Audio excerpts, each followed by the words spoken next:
শঙ্করের কিচেনে সবাইকে স্বাগতম। আজকে আমি চিংড়ি মাছ দিয়ে আর ডিম দিয়ে পাতুরি করব। এখানে নিয়েছি সর্ষে, কাঁচা লঙ্কা, নারকেল বাটা, আর নিয়েছি এখানে পোস্ত বাটা 25 গ্রাম পোস্ত বাটা, আর এখানে নিয়েছি ডিম 10খানা ডিম, আর নিয়েছি টক দই। এটা আমি ছাঁকনিতে ছেঁকে রেখেছি। এবার আমি সর্ষের তেল দিয়ে মাখিয়ে এগুলো ডিম পাতুরি করব। এখানে আমি সর্ষেটাকে ছেঁকে নেব। সর্ষে আর নারকেল বাটা, চিংড়িটা আমি দেবো না।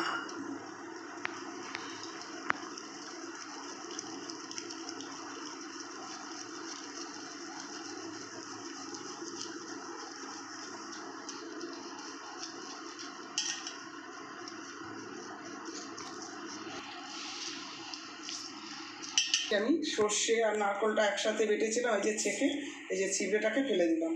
চিবড়েটা আমি দেবো না। সর্ষের তেল দিয়ে দিলাম।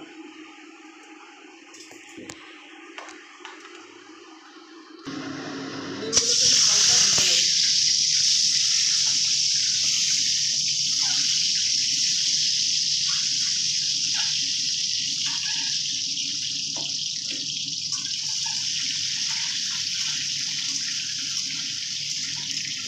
মাছগুলো আমি মাথার জিরোগুলো পুরো হলুদ রঙের, এই হলুদ এটা আমি বেটে নিয়ে চিবড়েটা ফেলে দিয়েছি। ওদের সাথে আমি চিংড়ি মাছটা হালকা ভেজে নেবো।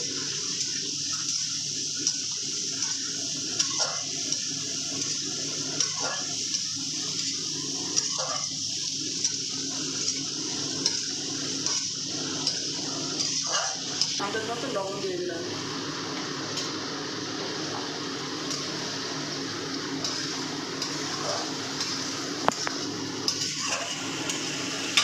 এবার আমি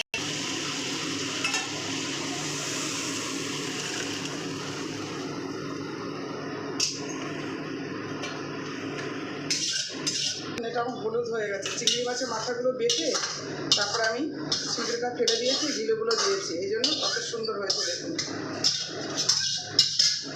এখানে আমি দুটো ডিমের কুসুম ভেঙে জলের তেলের মধ্যে দিয়ে দিয়েছি। এই যেরকম হয়ে গেছে, এইটাও আমি এর মধ্যে দিয়ে দেবো। ওটা দেখানো হয়নি।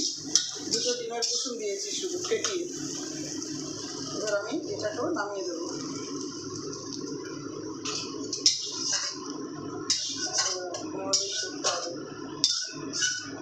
কড়াইতে সর্ষের তেল দিয়ে দেবো।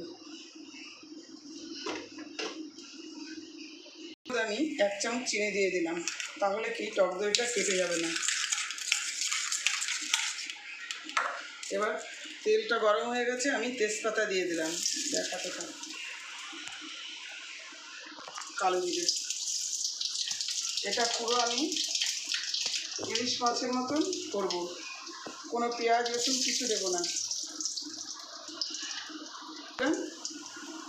কাঁচা লঙ্কা।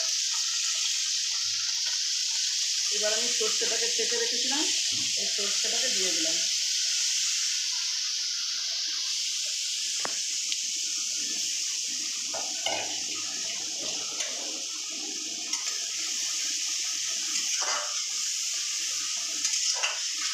তিন চারটে গন্ধরাজ লেবুর পাতা দিয়ে দিলাম। এটা আমার ছাদে গাছে লাগিয়েছিলাম, টবের মধ্যে এই দিয়ে দিলাম। গন্ধরাজ লেবুর পাতা থাকলে দেবো, না থাকলে কোনো ব্যাপার না। এটা দিলে কি আরও সেন্ট হয় ভালো।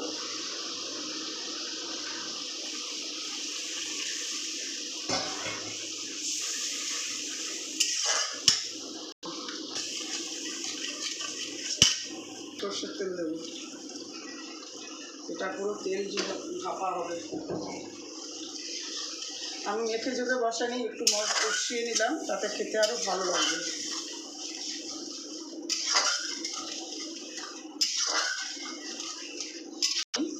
হলুদ দিয়ে দিলাম।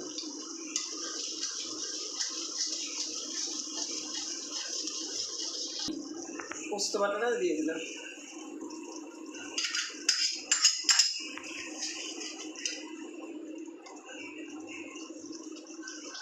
যেভাবে করছি সেভাবে ফলো আপ করবেন এবং ভিডিওটা স্কিপ করবেন না। ভালো করে দেখে করবেন, বাড়িতে খেয়ে প্রত্যেকে ভালো বলবে। একটু জল দিয়ে দেবো।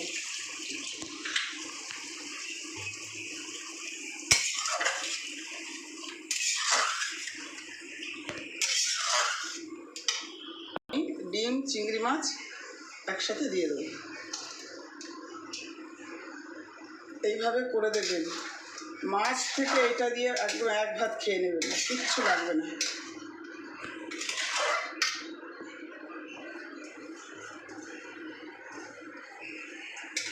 চিংড়িগুলো বড় বড়, মাথায় প্রচুর ঘিলু থাকে।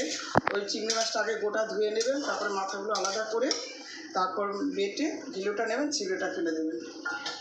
গোট করে রেখেছিলাম, ছোটো ছোটো করে কেটে নিয়েছি, কেটে হলুদ নুন একটু চিনি মাখিয়ে নিয়ে দিয়েছি। এবার আমি এগুলো দিয়ে দেবো।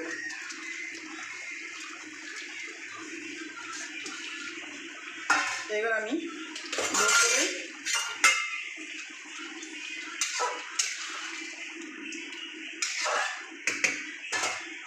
লো করে ঢাকা দিয়ে দেবো। একটু লো করে দিলাম, একটু ধরার আগে কয় মিনিট হয়েছে।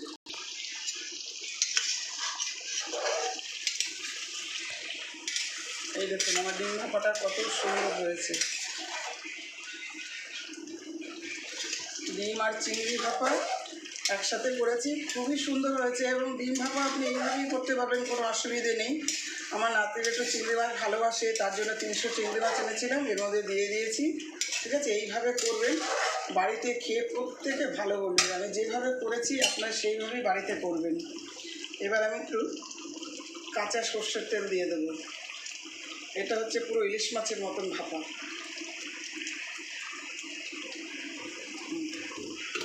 গ্যাসটাকে অফ করে দেবো। আমি এখানে ধনে পাতা দিতে পারতাম, যেহেতু গন্ধরাজ লেবু পাতা দিয়েছি। আপনাদের যদি লেবু পাতা না থাকে ধনে পাতাও দিতে পারবেন, তাতেও খুব সুন্দর হবে। এই দেখুন এরকম করে আমি ডিম ভাপা করেছি, আমি যেভাবে করেছি আপনারা সেইভাবে করবেন এবং বাড়িতে খেয়ে প্রত্যেককে ভালো বলবেন। এবং ভালো লাগলে লাইক কমেন্ট শেয়ার করবেন, পাশে থাকা বেল আইকনটি ক্লিক করবেন এবং আমাকে সকলেই সাবস্ক্রাইব করবেন।